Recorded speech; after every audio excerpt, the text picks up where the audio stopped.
a call to prayer, a wake-up call for Israel from Psalms 61 through 5.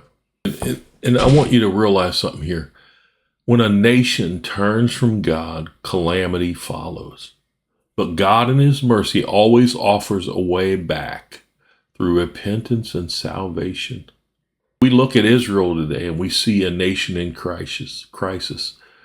We see a nation in crisis. God is still calling forth to them. Israel's the focal point of God and what God is doing upon the earth. Look, reflect on October 7, 2023.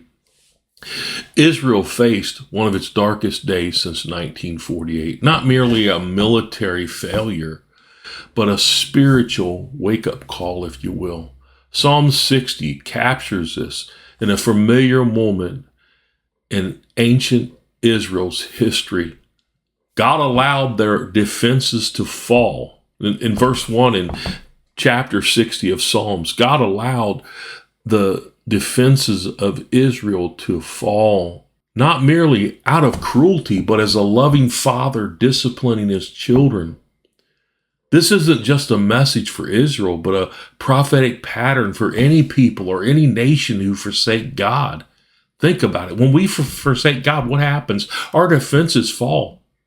God has a hedge around his people to protect his people. But when we disobey God and we turn our back on God and we do ungodly things, that hedge is broken and the enemy can come into that hedge. And God allows that. Sometimes he even uses the enemy to attack us, to bring us back to our realization how much we need God, because we become so self-intellectual and so positive about ourselves that we can do it on our own, that we don't need God, that God brings us back to a place to shake us, to make us realize that we need him. Psalm 60:1, oh God, you have rejected us, broken our defenses. You have been angry. Oh, restore us. This is the cry here in this Psalm 60. Restore us. And that is what God is trying to do with the children of Israel. That's what God is trying to do to the church. That's what God is trying to do to individuals that hear my voice today.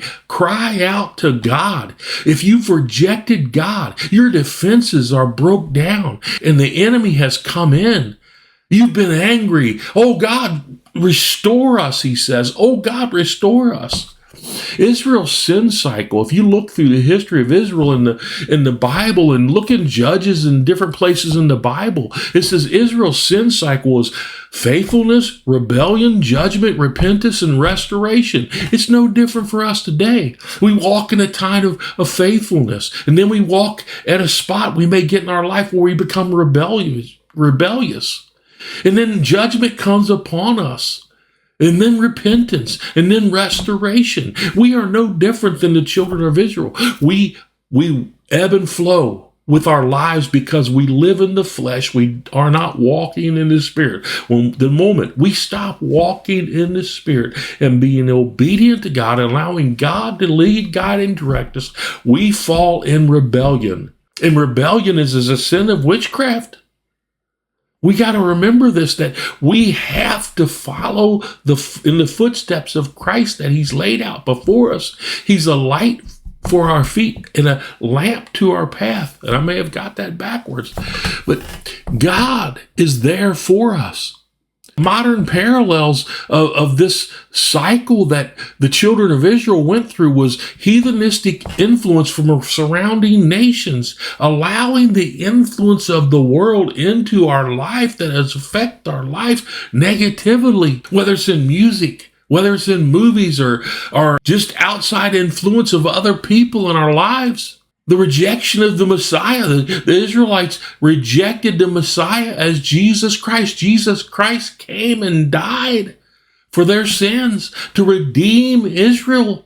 And because Israel refused to accept Jesus Christ as the Messiah, he turned to the Gentiles, to the heathen nations to redeem them. And thankfully he did, because he redeemed me.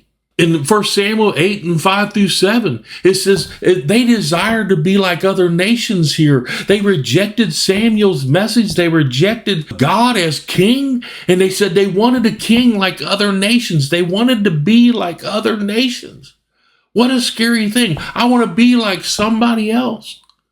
I had a guy one time say to me, don't you wish that your son would be so good in sports that he becomes some kind of sports superstar? And I said, you know what? I want my son to become a man of God. I want my daughters to be women of God, to serve God. That is my cry. My heart's cry has always been the people that I meet, my children, my family, that they would know and have a relationship relationship with God built on a firm foundation of Jesus Christ through the power of the Word of God. And you look at the parallel of Psalms here. We'll go back to this, Psalms 62 and 3 of the October 7th attack upon them, the tragic attack upon them. It says, you have made the land to quake, given us wine to drink that made us stagger. A nation staggered, not just politically, but spiritually. God removed the protective hedge of Israel so that Hamas could come in and attack them, trying to get their attention to turn the nation back to God. God always removes his protective hand when people rebel against God. And that reference is from Deuteronomy 28, 15 and 25. But even in judgment, God always offers mercy. Remember that. Don't feel like that God has turned his back on you, because he hasn't. You have turned your back on him in rebellion. Psalm 60 and 4, you have set up a banner for those who fear you. God has sent a message. Jesus Christ was elevated upon the cross, and he died for our sins. And when he resurrected from the grave, he was elevated and went back to heaven. That is our banner that we are to be drawn to by God. God sent his son to die to redeem man. And each one of us have ancient battlefields, just like Israel does. And these images of our failures in our life sometimes haunt us, but we have to allow God to heal those times. We have to remember our past and what God brought us from. But remember the position and authority that we are in. Jesus is our banner, and he was lifted up for all who believe, to redeem and keep us. The cross remains the hope for both Israel and all the nations of the world, for each and every one of us. That cross of Jesus Christ represents the hope.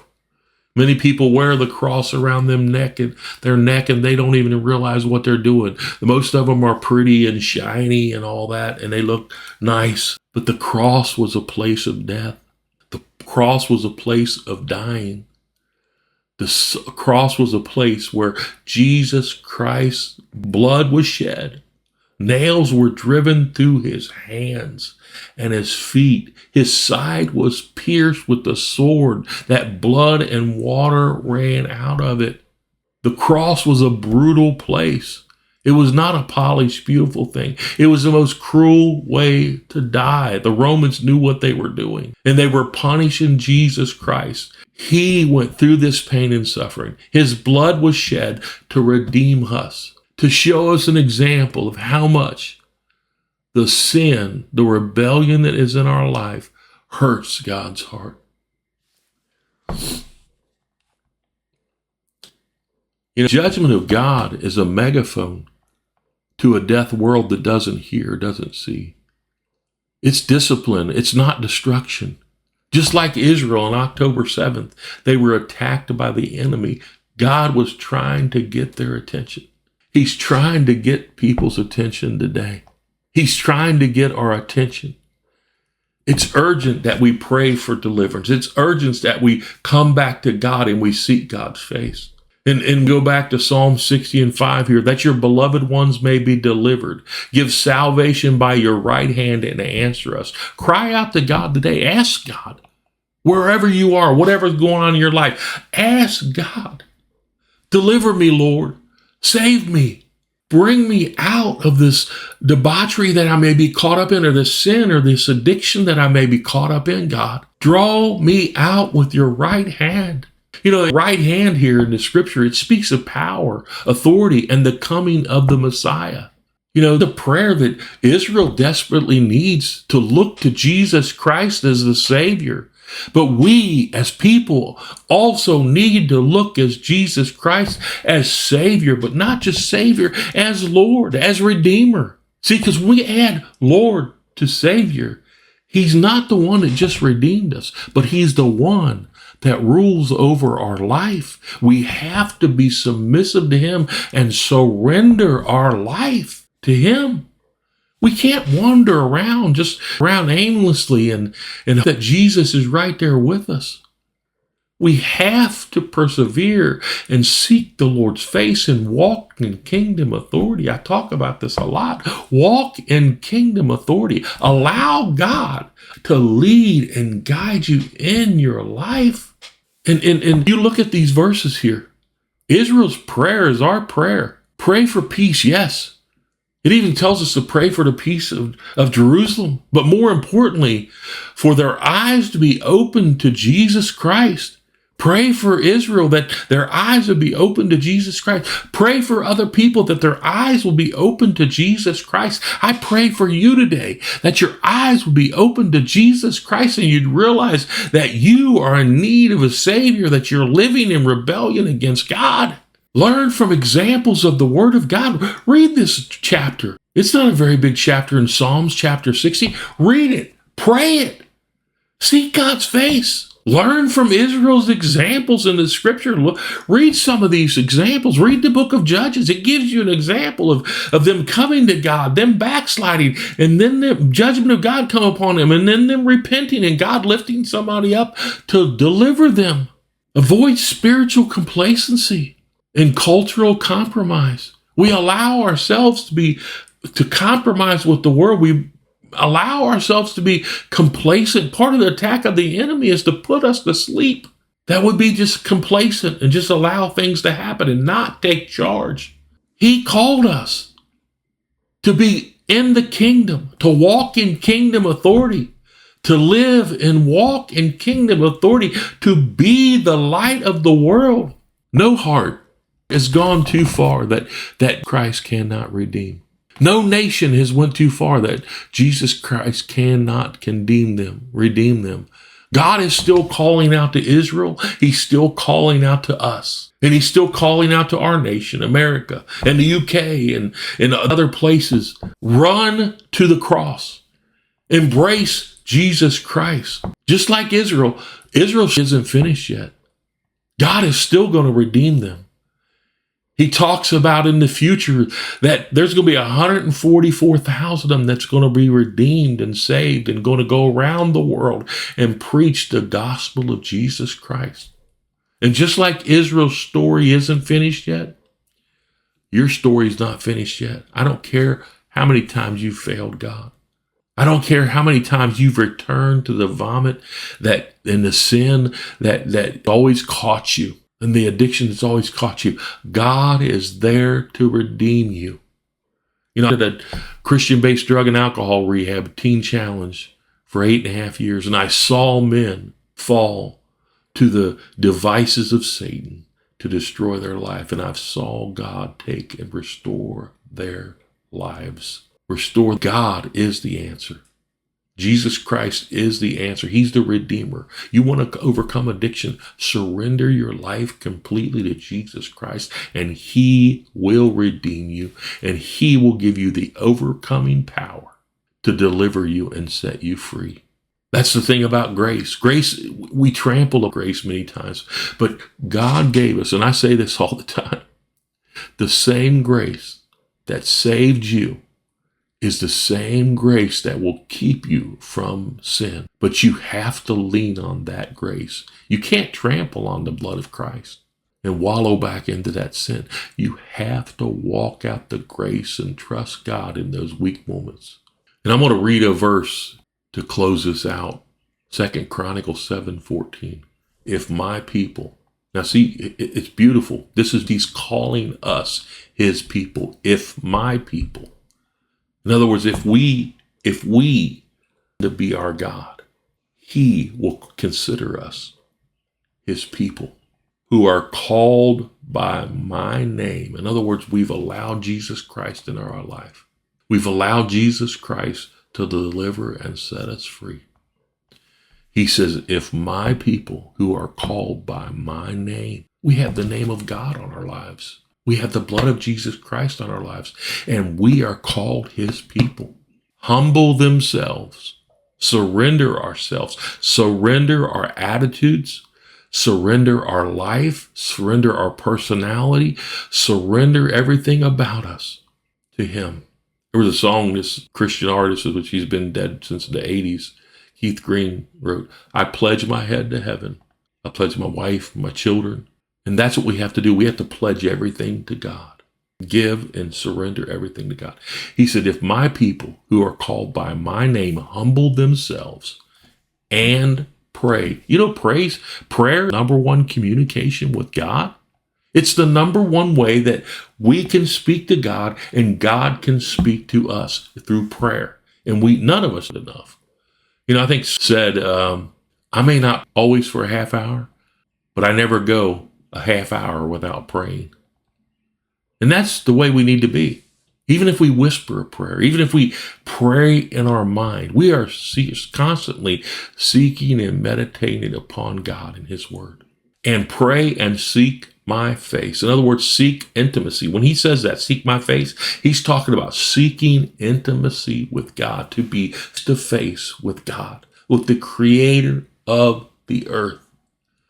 And we were given that opportunity through the power and blood of Jesus Christ, that we can come face to face with God.